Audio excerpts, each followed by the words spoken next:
not impossible. The police would have been fully aware that they needed a full confession to avoid the indignation of future plea deals, or the very real possibility of the suspect being found not guilty. A homicide investigation team will make every effort to gain as much information as possible on the suspect in the short window they have between their initial detainment and their interrogation. This will include cursory interviews with friends, family, and acquaintances, as well as social media activity and previous convictions. Derek had no criminal record and almost no social media presence, yet through his father and co-workers' testimony, the police quickly discovered that the suspect was a highly reclusive individual with very few friends and suffered from bipolar type 2 disorder. Suspects with depressive disorders are more susceptible than the average person to the amiable disposition a detective will often put forward during a questioning procedure. The reasoning behind this concept is that the less endearment and affection an individual is customary to in their everyday life, the more reactive they will be to those same sentiments inside an interrogation room. The heightened anxiety levels during a confrontational procedure can also influence their impressionability, making them predisposed to giving an investigator the information they want. The Crownist Pass Police Department only released part of the interrogation tape into the public domain at the request of multiple media outlets. The footage that was broadcast begins at the final stages of the interrogation, where the detective appears to have laid out most of the groundwork in terms of building rapport and interconnection with the suspect. This is made evident by the breach of personal space, the soft-spoken tone of the officer, and the continuous reassurance given to the suspect with both verbal and non-verbal communication.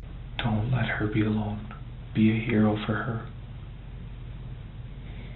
Be a hero, buddy.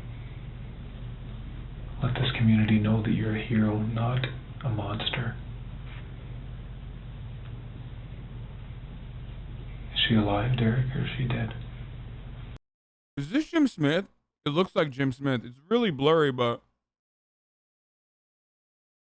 it do be looking like Jim Smith's hairline. Look at me. Is she alive? She's not alive. Okay. That's okay. That's okay. Where is she, buddy? Where is she? The devil made me turn her into ashes. Okay. That's okay. That's okay. That's okay. It's okay. It's okay. Was it in the bush where you burnt her? Is that where she died? Yeah, it's in the bush. How did you kill her? I choked her. Okay. Okay? Just like he choked me. Yeah. In an earlier part of the interrogation that wasn't released, the suspect described how the devil would choke him in his sleep every morning before he woke up. This is most likely what he is referring to. Did she suffer? A little bit. A little bit? He told me to save myself on my own. He said I had to do some soul searching. He said killing her would save you?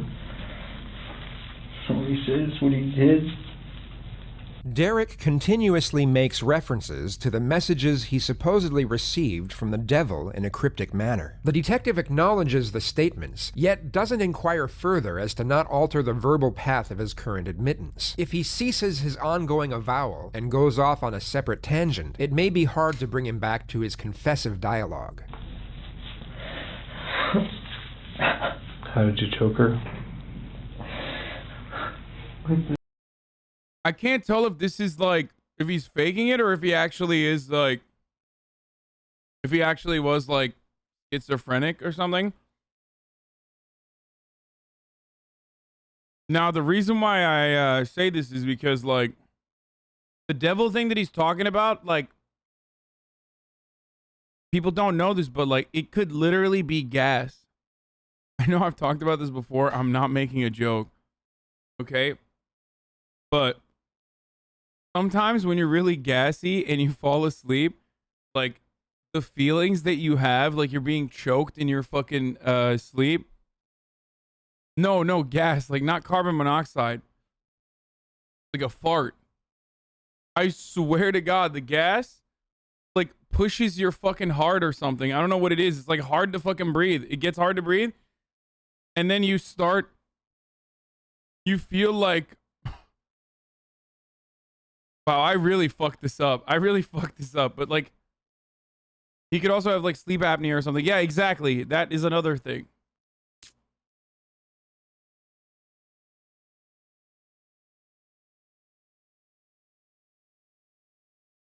When you have sleep apnea or when you have indigestion, it literally feels like you can't breathe in your dreams and stuff. Well, I guess with sleep apnea, you don't even dream at all. But like that's where a night terror like that comes from. You need to see a doctor. It doesn't happen to me regularly or at all. It like happens like once a year. If I like, you know, eat like shit and then I just have like, I don't know. It also used to happen to me with anxiety. In the beginning where in the beginning of COVID, I was so anxious all the time that I would constantly be monitoring my breathing. Like, can I take deep breaths? Can I still take deep breaths? And I feel like in the mornings, I would feel like I was like dying, like choking in my dreams. And I kept dreaming that I couldn't breathe. And I think it was just like the anxiety from COVID. Anyway. I know. Where'd you get the shoelace? I don't know where I got it from. I just had it in one of my bags. Did you cut her before you choked her to death, or did you cut her after? I choked her first. So she was dead when you cut her? Yeah. Okay. I feel terrible. I understand, but you're doing a great job, so you should start to feel better. This should be healing for you. Did you... Should be. Probably won't be. No, it will Still be. won't get me to where I want to be. It's a start, buddy. It's the first day of the rest of your life. What did you cut of hers? What was that? What did I cut her with? What did you cut of hers? Like what part of her did you cut? It's just to understand. It's not to Legs, judge. arms, Tell me about it. waist. You cut them off? I ate a little bit of her heart. You ate a bit of her heart? What the Try fuck? to strengthen mine. And how did that make you I feel? drank a bit of her blood to try to strengthen me And how did that make you feel? a little bit stronger. Yeah. I Or spilled maybe all give over you the my strength to tell the truth today. It did make me strong. It did? For a bit. Just a little bit. What did the devil say when... Why did the devil tell you to kill Terry? I don't think this dude's faking it, bro. The terrible father. So what'd you use to kill Terry? Use a knife. A knife? Yeah. What kind of knife? Can you describe it, please? Bro, people keep saying, yeah, he has bipolar. Okay, guys. Do you not know what bipolar is? Like some of you literally are just like, oh, he has bipolar. Oh, okay. I didn't realize when you're bipolar, you eat hearts, bro. Like, I'm just going to let you know, maybe you don't understand how being bipolar works. But this is not how it works, okay? You have like manic states and you have depressive states. The more deadly part is actually the depressive state.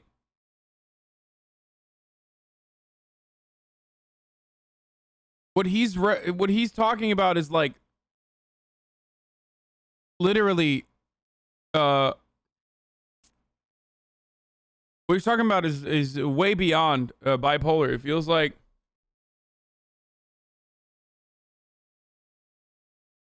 you know, it's some other shit's going on. It was just a normal, unserrated knife. It's in the fire pit now. No, the manic states are the dangerous ones where you do fucked up shit. Oh, sorry. It's not the depressive states, right? It's the I was wrong. It's the manic state that's fucked up because you have a sense of like, you no longer have a sense of like being hurt, where you just like, it's like a psychotic episode. It could be, which is really interesting because like, I feel like Dave, Lil Dicky's show, did a pretty decent job of talking about it. Where Gata is bipolar.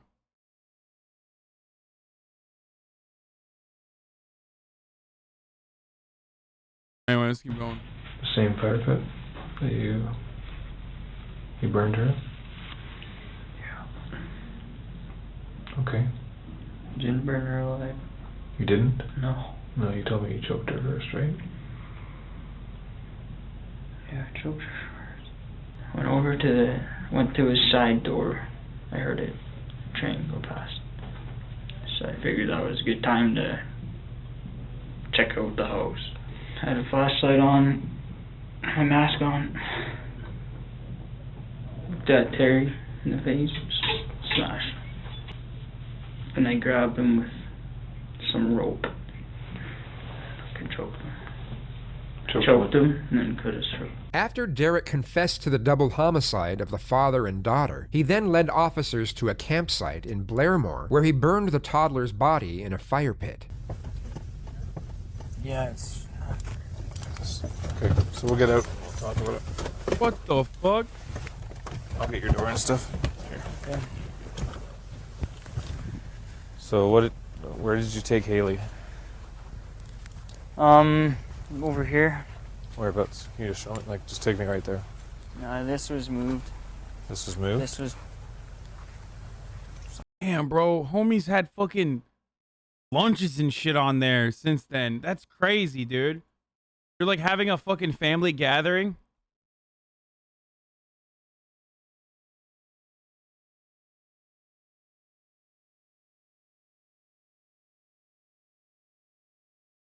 Crazy. Where it was. You don't need to move it, but... It's right here. So you had Haley right here? Yeah. Okay, so what did you do? There, yeah. What did you do first? I started stocking the fire pile with books. A bunch of books till I got the fire decently going and put some wood on it. Then I choked her over there. Where? You want to take Over me? there, about... You just take me to the spot?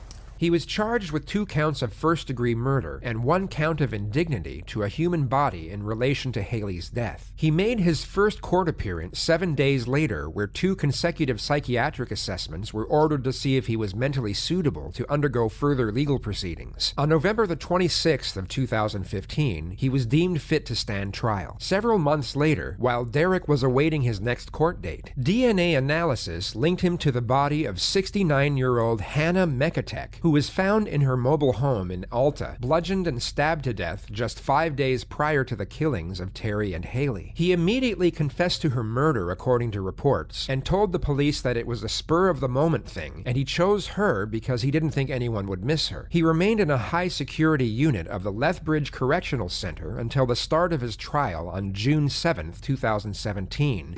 Why would he possibly plead not guilty to these 3 murders? And after sitting in that courtroom for so long, you have a theory on that. Yeah, I do. And I do have to reiterate that it is my personal theory, but it's my perception that he wanted these details aired, and that is why he pleaded not guilty, because if he had pleaded guilty, none of these details would have come out. So what the jury heard was that in his apartment they found a book called The Serial Book of Serial Killers, and in his backpack they found pages torn from that book. Upon further investigation on my own part, I realized that the story detailed on those pages torn out was the story of Edward Gain, who was a murderer in the earlier 1900s. And what he did has inspired horror movies such as Psycho and Silence of the Lambs. So as far as I can tell from what I've seen and heard throughout this trial, imitation was really his motive for all of this, and notoriety was his goal in pleading not guilty. The Crown submitted that all the talk of the devil and God making him commit the crimes was Derek consciously setting the groundwork for a potential insanity defense, and that the murders of Terry and Haley were meticulously planned, right down to the location of where he destroyed the child's body. They also argued that the killing of Hannah Mekatek was a practice run for the double homicide that followed, and that all three of the victims were mere pawns in the defendant's thrill-killing venture once they became known to him through his father's dry cleaning. I'm sorry, bro.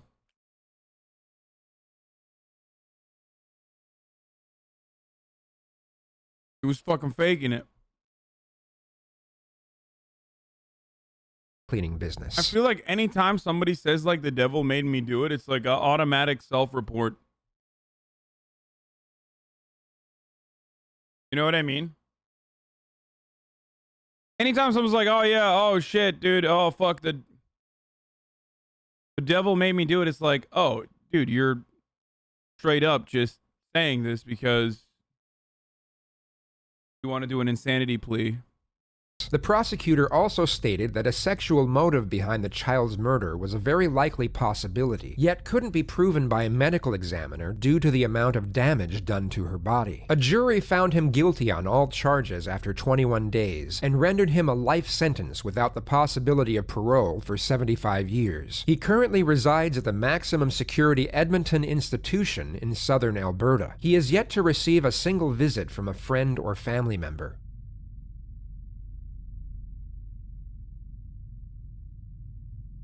From Australian county towns to schools in Ireland and cities across the United States, the Catholic Church has faced an avalanche of child abuse accusations in the last few decades. High-profile cases and harrowing testimony given to public inquiries have continued to keep the issue in the headlines. Although some accusations date— Oh no.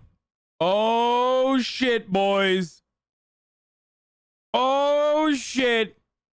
This is a matinee. This is a double whammy. Oh, he's coming after the Catholic Church. Uh-oh. The final boss of pedophilia.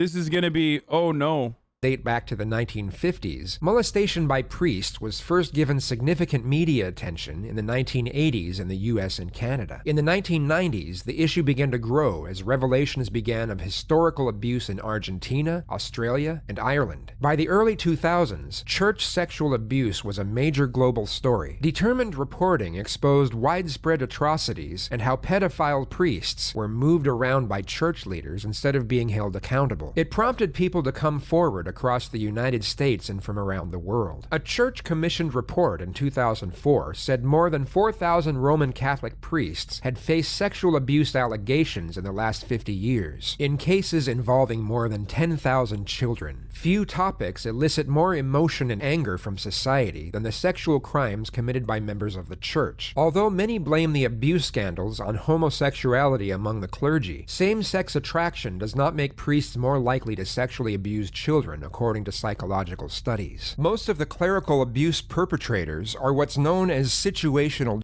The best part about that is like, oh fuck, were we just doing like pedophilia and overlooking it and hiding it all the time? Well, let's just fucking toss in like, it's like a Ted Bundy last second Hail Mary, pun intended, where he's like, I'm gonna fucking die anyway, might as well blame it on porn. And it's like, they're like, we got caught, but it's, they were gay. That's why. That's the reason.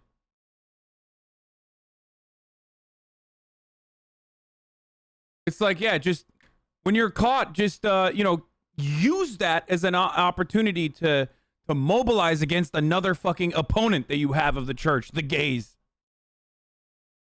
It's some real evil shit, dude. Real evil shit. Generalists. This is a term used to describe an individual who turns to children as a sexual substitute due to their psychological and emotional difficulties in bonding with peers. They do not have a specific sexual preference for youth, but can't develop negotiated and intimate relationships with adults. Therefore, they seek readily available victims. Young boys have historically, though by no means exclusively, been a target for many clerical abusers. Priests, for the most part, have had access to boys much more so than girls, and this proximity has led to the erroneous correlation between homosexuality and clerical abuse. In the most recent of these cases, Cardinal George Pell was convicted of abusing two 13-year-old choir boys in 1996. He was Australia's highest-ranking Catholic and was previously the Vatican treasurer, meaning he was widely seen as the church's third most powerful official. A 9-minute segment of his interrogation was released by the West Melbourne Police Department and is now likely to be used in many forensic psychology classes due to the plethora of deceitful kinesics displayed by the suspect during the questioning procedure. The released footage begins at the moment the investigator is clarifying the events leading up to the first alleged assault on the two boys, which took place in... Or he was like, this is the boss. He's literally the boss of pedophilia. Like, the higher ranked you are, the more you get away with it. His cathedral's living quarters. It's important to note that the cardinal was only notified that he was being called in for questioning regarding a prior incident that happened after a Sunday mass, and had no further information on what he was about to be confronted with, nor if he was being accused of anything serious. The lack of transparency is a calculated measure from police in order to stop a suspect from formulating a cover story beforehand. So, as I said, they were poking around.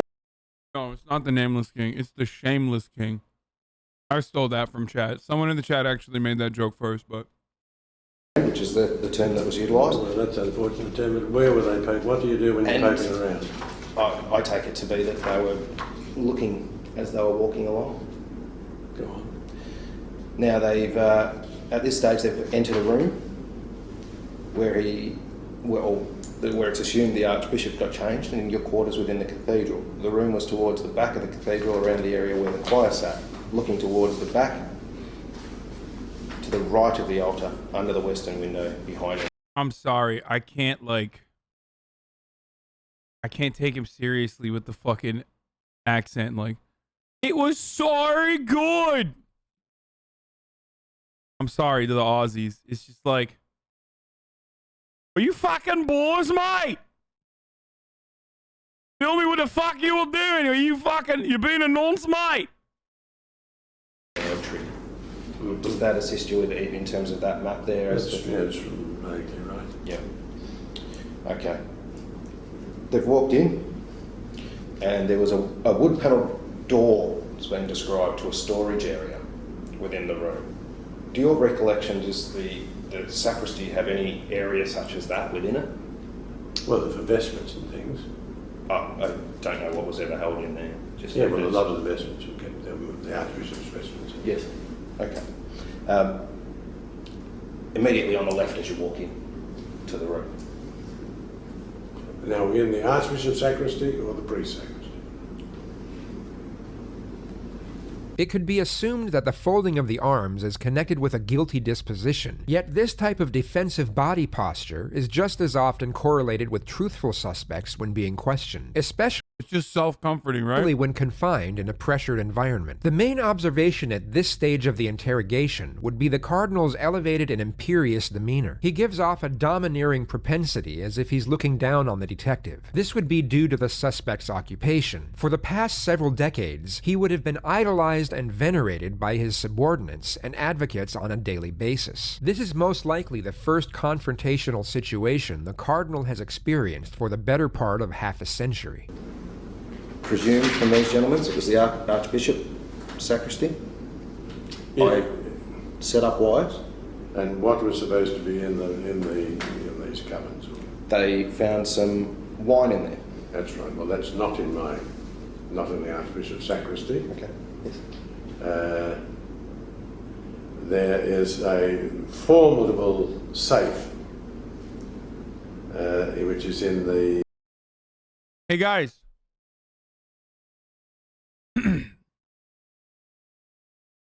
Who's that guy? That's an unusual sight in JCS videos.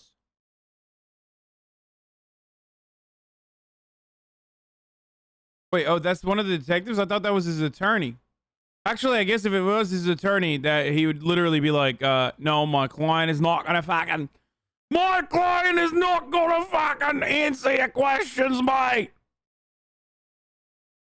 It is his attorney? Oh. Why isn't he cutting in to be like, he's not gonna fucking talk, mate? The priest's sacristy, where the wine was locked. When the sacristy was opened, it was always supervised by the sacristan or his assistant.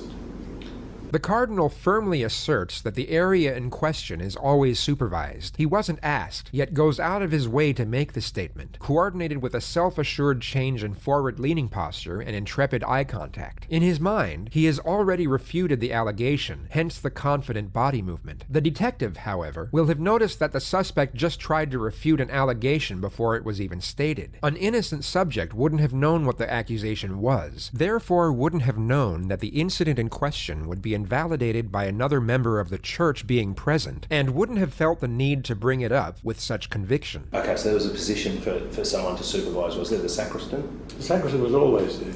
I'll go on with what's been alleged. So they've found the wine and started to take a few swigs This back is and forwards. after Mass. Yes, correct. Yes, after Mass on a Sunday morning. That's when the information you have, as you were discussing a second ago, he states that that's when Archbishop Pell came into the room. No, that's not quite the... I never got the information that was after Mass. No. It was after choir practice that came through to me, I think. That's my recollection. I think it is after choir.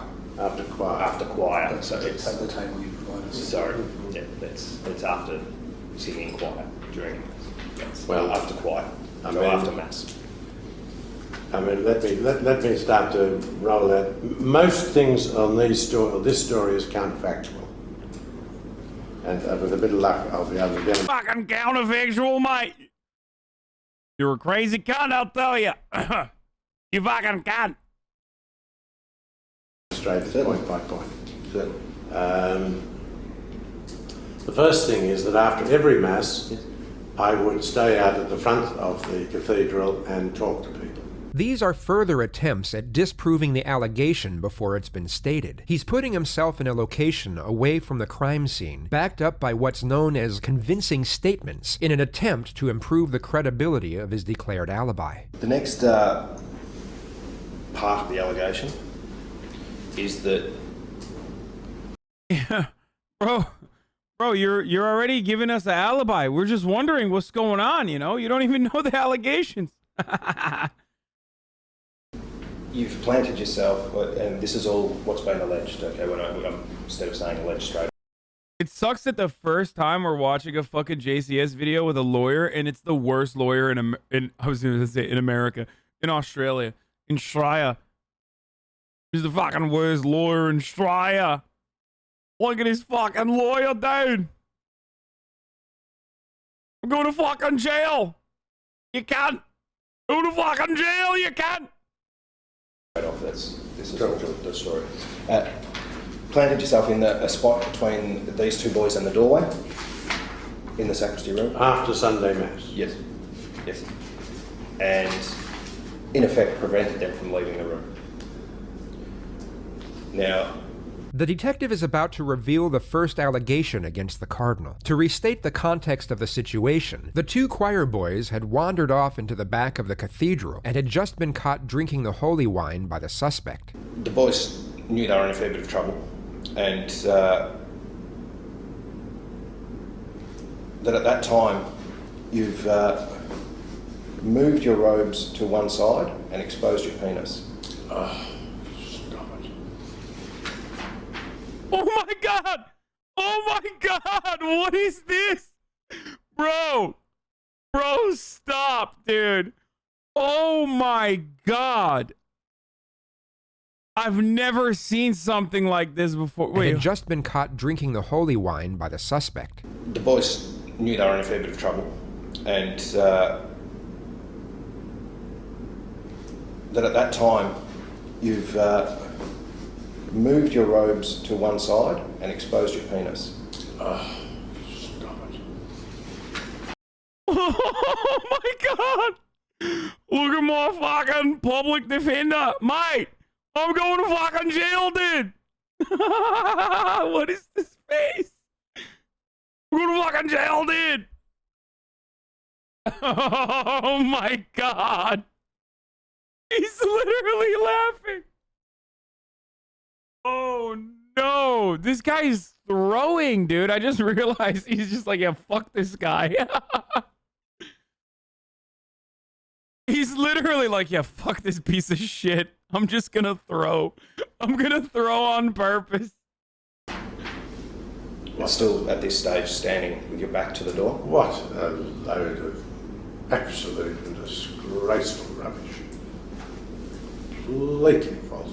Madness. Notice how the suspect maintained momentary eye contact, but looked down each and every time he made a refuting statement. Looking down is often linked with either deception or submission, both of which were most likely being felt by the cardinal at this moment. A truthful subject will either maintain eye contact or avert their gaze to the side while keeping it on the same level or higher than the individual initiating the confrontation. All sorts of people used to come to the sacristy to speak to the priest. Yes. The sacristans were around, the altar servers were around. They should have been on their way to... I like that his response isn't that, like, this is a preposterous thing that you're telling me, a person who has never done that, but instead, it would be impossible. The pomposity, it would be impossible. I mean, I've tried. I mean, I've never tried, but if I were to try it, it would not be within the line of sight of many people that are walking into the church. Like, oh my God, the lawyer is sending me, dude. This guy is just fucking, he's like, oh shit, he's fucking can't did it. That's what the lawyer is doing. No, but seriously, he's like, he's not even, why is he British? I don't know. He just sounds a little British, but he literally is like, a normal person would react to be like, that is a fucking insane thing that you're saying to me. Okay. They wouldn't turn around and be like, well, logistically speaking, it is absolutely very difficult to do such a thing. You know what I mean? Like, he's literally debating the likelihood of being able to do that, like how hard it is. Change their investment. Yes. It's been alleged that you've stepped forward, grabbed by the back of his head, and forced his head down onto your penis. In the sacristy after Mass. Yes. And completely false. This has gone. Sir, I would have you know that I am a Catholic priest, and therefore I am a gigantic homophobe. I mean, what you're suggesting is man-on-boy action. I would never do that. On for a short period of time before let go of grab head and done the same instance, forced his head down. What the lawyer is doing here is the, oh shit, my client is going to jail and I'm probably going to go to hell technique. Notice how the lawyer is not saying a single thing. Down onto your penis. Completely false. The Cardinal was being interviewed by Detective Sergeant Christopher Reed, a 28-year veteran of the Victoria Crime Investigation Unit. He would have been perceptive to the suspect's clear mendacity, which is made evident by the following hard-headed statement. You don't have to comment at this stage. I can continue on. Please, that's fine. The boys were terrified at this stage, and it's been described that holding head at this time with two hands on the back of his head before stopping, at which time he stood back in the middle of the room beside him. It's been alleged that you've then said, take off your pants, and you've stepped up to him, knelt down, started to fondle his penis and masturbate yourself at the same time. This is in the sacristy at the cathedral after Sunday Mass. Yes. Well, need I say any more? What? Yes, you should be. As a matter of fact, you should not be saying it's logistically difficult to fuck kids in the church after Sunday Mass. What you should be saying is, holy shit, you're saying I fuck kids. That's crazy. Okay? You make it seem like you fuck kids on every other day of the week when you make that argument. Why is he trying to debate the guy? Oh my God, dude. Thank you, SMAX10, for the 10 gifted subs. A load of garbage and falsehood and deranged falsehood. My Master of Ceremonies will be able to say that he was always with me after the ceremonies. Yes. Until we went back to the car park or back to the presbytery. The sacristan was around, the altar servers were around. People were coming and going. They couldn't. Okay, this is nuts. I'm losing my mind. He like barely denies the direct accusation. Like, he denied it like once and he said absurd. And he didn't say like, no, I didn't fuck a boy. He didn't even say that directly. He just said like it's absurd to state that to state that he did this after Sunday Mass. That's it. Couldn't have dallied too long in the sacristy because everybody, the choir master would have been keen to get away, to get them dressed and get away. Okay. There is a further instance that's been alleged, and this is only on behalf of. Sometime after this, at least a month later, and again after church. Now, you've got after choir. Yes. Does that mean after the Guys, the kid's name is a hateful slur, okay? It's just don't worry about it. It's the Australian thing. Mass or after the choir practice? I took it after. No, it's I gotta stop making jokes like this, okay? It's they're hiding the kid's identity because he's fucking underage, obviously. Yeah, that's why. For those of you who don't know. Anyway, let's keep going. After the choir practice. This indication is after church is how it's described, which is after Mass, after singing in the choir during Mass. These allegations I can state to you were not. Well, about after Mass. After Mass, yes. Well, we're not in relation to. That's good for me because it makes it even more fantastic and impossible. Yeah, neither of those were in relation to after choir practice. Good. Okay, he states at this stage that it's been alleged that he was walking along the corridor heading back to the choir changing rooms after Mass, and still in his robes, when he was suddenly pushed against the wall by someone. Saw that it was yourself, who pinned him to the wall with one hand and moved in close and used your other hand to grab his genitals over his clothes, squeezing hard. It was a brief attack that only lasted a couple of seconds.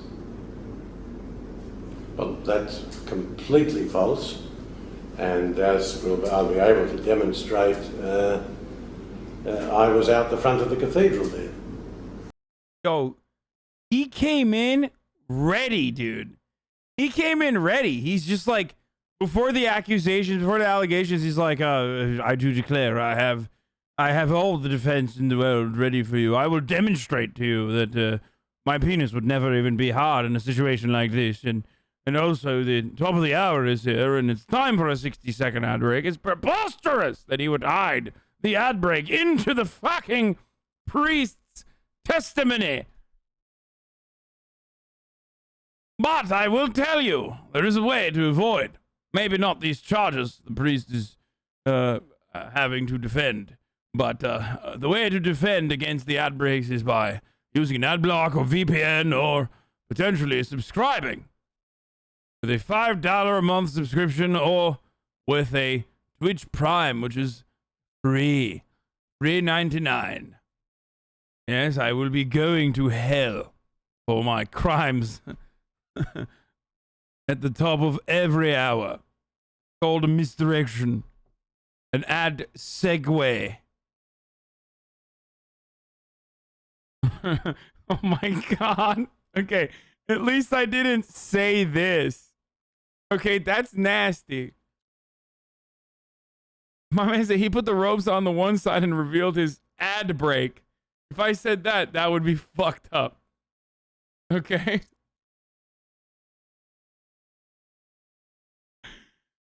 Oh, Jesus Christ. I'm not laughing at that, okay? I'm not laughing. That's a terrible joke that you made. Here's the ad break now. I was always out at the front of the cathedral. I never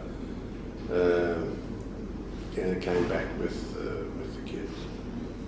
It was later found out that the cardinal was indeed outside the front of his cathedral on the days in question. His time in that area ranged from 1 to 3 minutes according to multiple witness reports, after which he returned inside to where the infractions took place. Due to trial suppression orders, very little of what prevailed inside the courtroom has been released. There is no transcript of the trial, and a gag order has been enforced so none of the legal representatives are allowed to take interviews or release any further statements regarding the legal process that took place. Why was there a gag order here? All that is currently known is that a jury unanimously found George Pell guilty on 5 counts of sexual assault against children, which included the sexual penetration of a child under the age of 16. There is evidence that on the day of the first episode... Oh, stop it. Dude, what the fuck is wrong with Australia and Canada? Stop it. Stop. You have to stop this.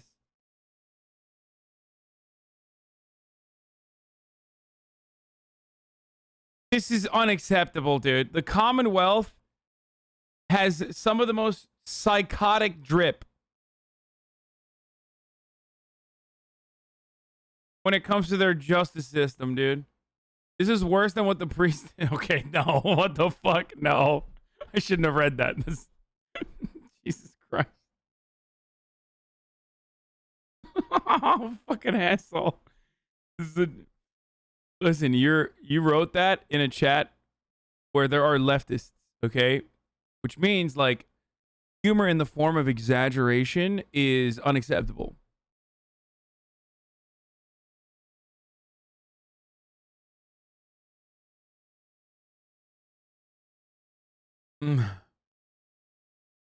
Anyways, keep going. Had successfully delivered Sunday Solemn Mass as Archbishop, this being a public role requiring discipline and focus. Third, in relation to the first episode, you offended over a period of minutes where there was ample opportunity for you to both reflect and to stop. On the evidence of Jay, you told the boys they were in trouble. Jay says you all just froze. You then started moving underneath your robes. You then exposed your penis. There was thus time for reflection even at the beginning of this offending. What then occurred was sustained offending. Your sexual abuse involved multiple different activities and actions. You moved from one victim to the other. Your dialogue with the 2 victims during the first episode was both purposeful and responsive. You continued to offend with callous indifference to the victim's obvious distress and objections. At some point during the episode, you even told your victims to be quiet because they were crying. Fourth, what you did was so egregious that it is fanciful to suggest that you may not have fully appreciated this. Your graphic sexual misconduct was not of a kind where you may have misjudged its gravity. Fifth, the fact that you offended twice against Jay further undermines the explanation that your offending was but an irrational, unthinking moment of lunacy. As to what drove you to offend in such a risky and brazen manner, I infer that for whatever reason, you were in fact prepared to take on such risks. I conclude that your decision to offend was a reasoned, albeit perverted one, and I reach that conclusion to the criminal standard. To accept the argument of your counsel would mean that every offender who commits an offence which is brazen, out of character and spontaneous must be considered to have some form of mental impairment or some lapse in a capacity to reason or to think rationally. There is no basis in law or in principle for this proposition, and I reject it. He was rendered a 6-year sentence with a non-parole period of 3 years and 8 months. He is currently the most senior Vatican official to be convicted of sex abuse to date. Yeah, so, first of all, 6 years for serial rape of children. Kind of weird, Australia. What the fuck? But wait, there's more! Now, at the time of this video being shot, I guess the case was fresh. Or rather, JCS did not know that after serving a 1-year length of his prison sentence, George Pell, His Eminence, was acquitted.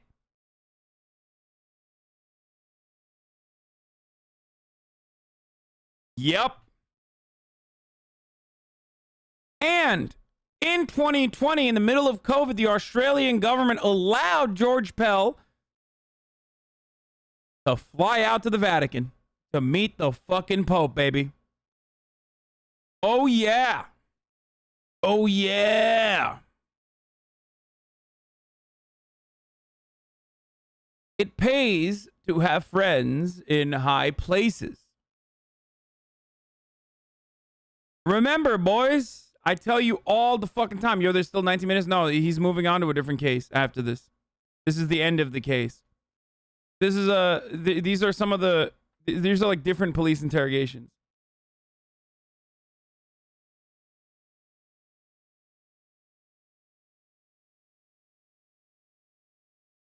And he successfully sued over the sexual abuse verdict. Victoria Supreme Court fined The Age $450,000 and News Corp more than $400,000 for contempt of court over coverage of Cardinal's initial conviction.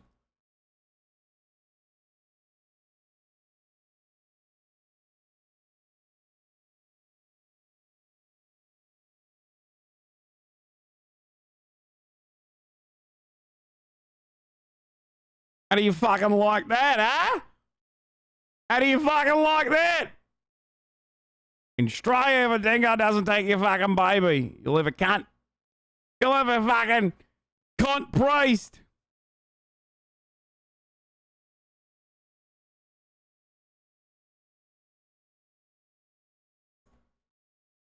All of a sudden, in the Commonwealth Olympics, Canada doesn't seem so bad.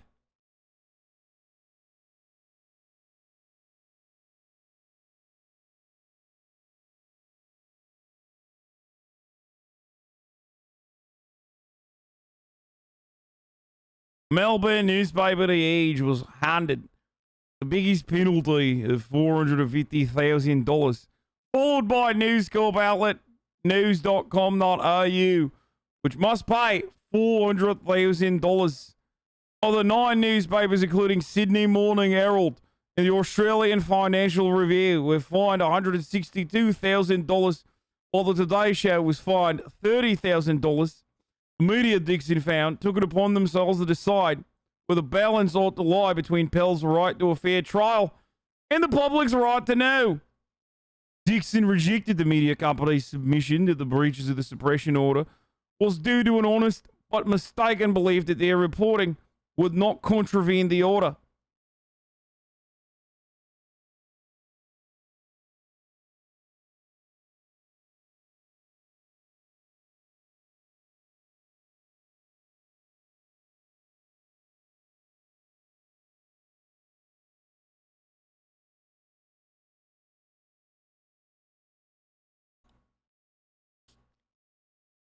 Called Dollar News.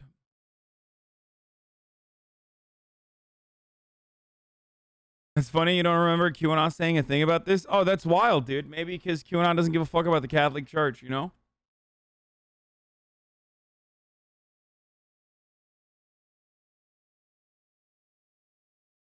Dude, conservatives all around the world are just the biggest scumbags, as we've already established. And your country sucks depending on how much you allow conservatives to run it. That's it. That's what the reality is. Part of the reason why America is one of the worst.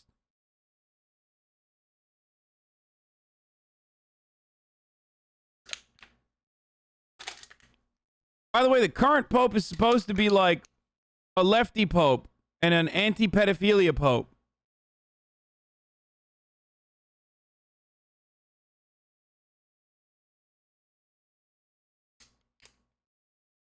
He was acquitted by the High Court because there was a significant possibility that an innocent person has been convicted because the evidence did not establish guilt.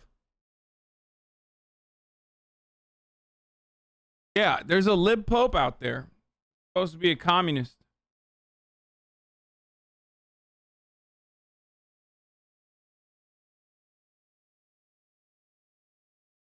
He was found guilty of sexual abuse charges in December 2018, although that verdict was ultimately overturned by a high court in April last year.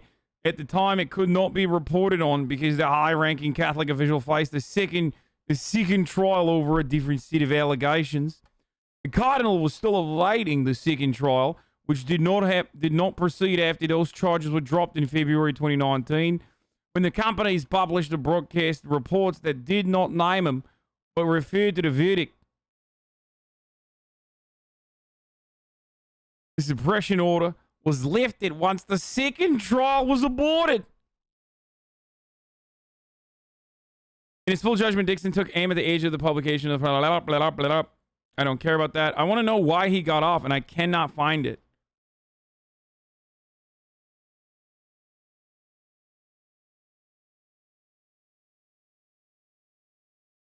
Currently, we're run by a piece of shit government, conservative government with a fuck knuckle that pisses off every time the country's in fucking trouble. Combined with Rupert Murdoch owning all of our media. Go figure this happened.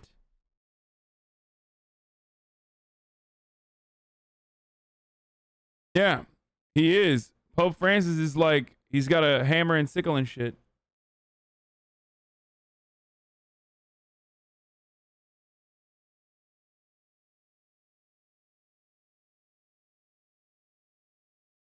What is this? Gilshahan and Lutton? The tension between the complaint and opportunity evidence. The complaint allegedly the first two incidents occurred in the pre-sacristy, the robing room connected to the cathedral, immediately after Sunday Mass in late 1996. So wait, from an evidentiary perspective, though, the difficulty with this allegation was the opportunity evidence given by witnesses. Placed Pell at the front steps of the cathedral at the time the incident occurred. Placed Pell in the company of the cathedral's master ceremonies. Oh, so his counter was, his alibi was solid.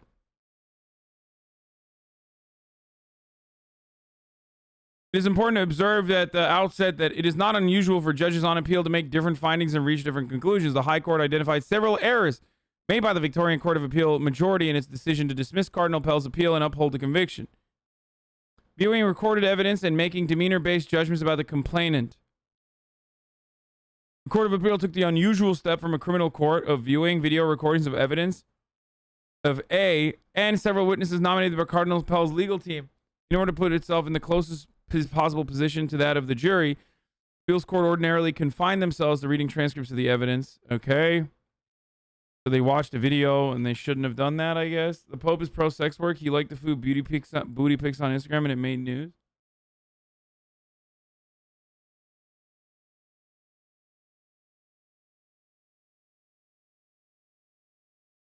What?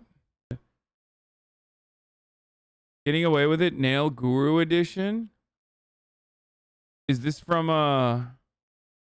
is this an LSF clip or something? It's got 7,000 views. This is sounding way more complicated. It's not, dude. The reversal of the onus of proof. The majority judges in the Court of Appeal were so convinced by A's evidence that they approached the opportunity evidence on the basis of that. If it left a possibility for the offending to have occurred, A's evidence would be relied upon to be satisfied of the Cardinal Pell's guilt beyond a reasonable doubt. Cardinal Pell's legal team later argued in high court that this reversed the burden of proof, effectively placing the onus on Cardinal Pell to prove that the accusations made against him were impossible. They're saying that there should have been reasonable doubt. This is fucking bullshit, dude.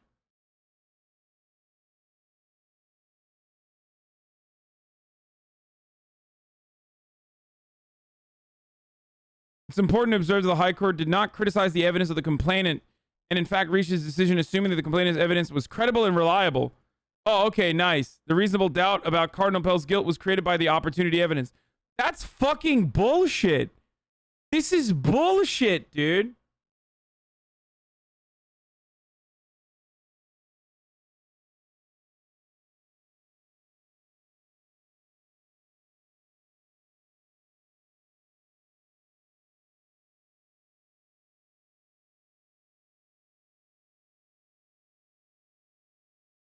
Yeah, we don't disagree that he might have raped. It's just that there's reasonable doubt that the jury did not take into fucking consideration.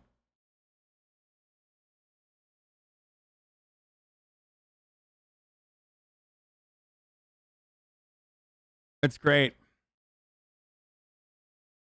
That's great, dude. Good, not corrupt system working as planned. Yeah, we'll get back to some of the stuff later. I have to fucking, there are people fiending right now in the chat. Like, it's bubbling up in the chat and I see it. Like, I see the anger in chat. I see the frustration in chat. Okay? People are mad. People are big mad. They're yelling.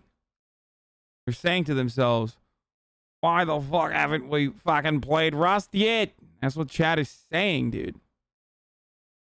Why haven't we fucking played Rust yet?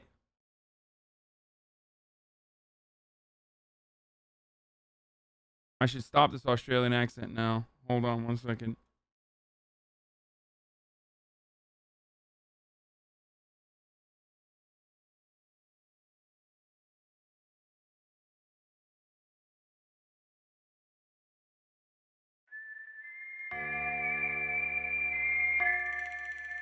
Hold on, partner.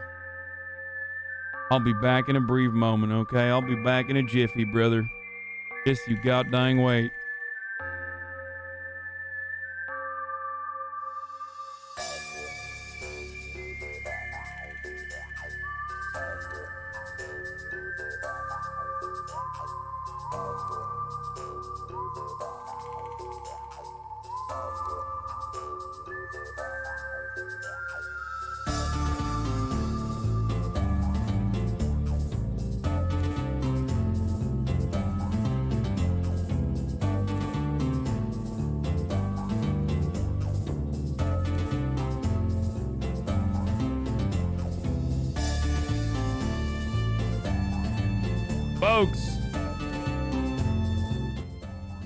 Folks, there comes a time in every man's life when they gotta do maybe not the right thing, but the hard thing. For me, Hank Pecker, a man of the law. What the fuck? It said disconnected. Reconnect, no error, error, no address. Okay, hold on. For me, Hank Pecker,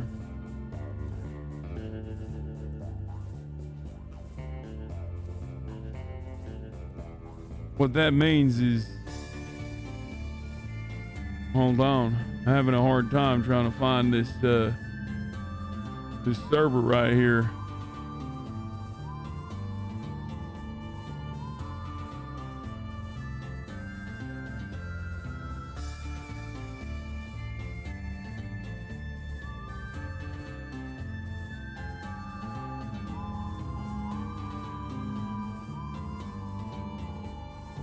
Yup, there it is. Yup.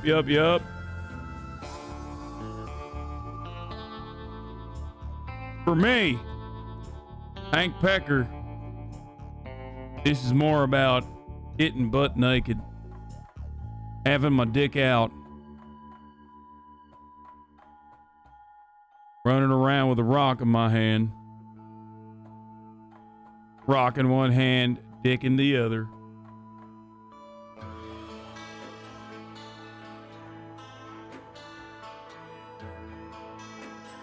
You understand me?